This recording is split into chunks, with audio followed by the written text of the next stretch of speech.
இந்தியை தாய்மொழியாக கொண்ட மாநிலங்களில் அது ஆட்சி மொழி, அதிகார மொழி, பண்பாட்டு மொழி, பயன்பாட்டு மொழியாக இருக்கு.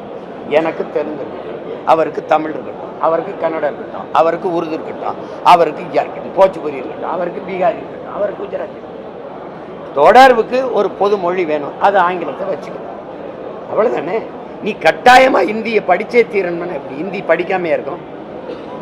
விரும்பினால் எங்க பிள்ளையை கற்கிறாங்க. இப்போ என் கூட என் தம்பி எல்லாம் எனக்கு விருப்ப ஓய்வு இராணுவத்திலிருந்து பெற்றுட்டு எனக்கு பாதுகாப்பு இருக்கிறாங்க.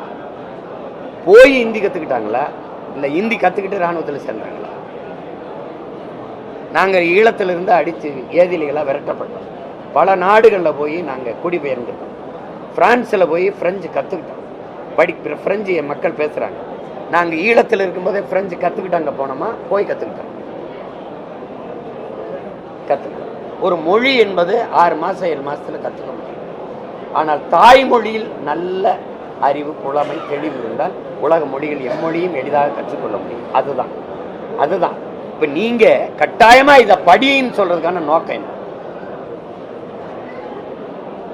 1.5 கோடி இந்திக்காரனை திணிச்சிட்ட. ஏற்கனவே இந்தி நாடாக மாற்றிக்கிட்டு இருக்கேன். நீ இதில் இந்தியை வேற திணிக்க நினைக்கிறேன்.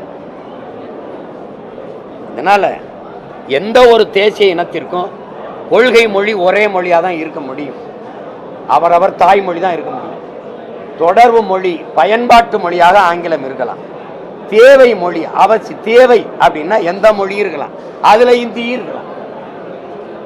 அப்படிதான் நீங்க கட்டாயமா நீ படினா, நான் திரும்ப திரும்ப சொல்றேன், ஒரு சின்ன பையன் உட்காந்து ஓரத்தில் ஏதோ பேசிட்டு இருக்கிறாங்கிறீங்க, நினச்சிக்கிட்டு இருக்கீங்க. நீங்க இன்னைக்கு முத்துவேல், கருணாநிதி, ஸ்டாலின் அப்படின்னு ஒருத்தர் உட்கார்ந்துருக்க இடத்துல என்னை மாதிரி ஒருத்தன் உட்கார்ந்துருந்தேன்னு வச்சுக்கிறீங்க, என்ன நடக்குங்கிறீங்க?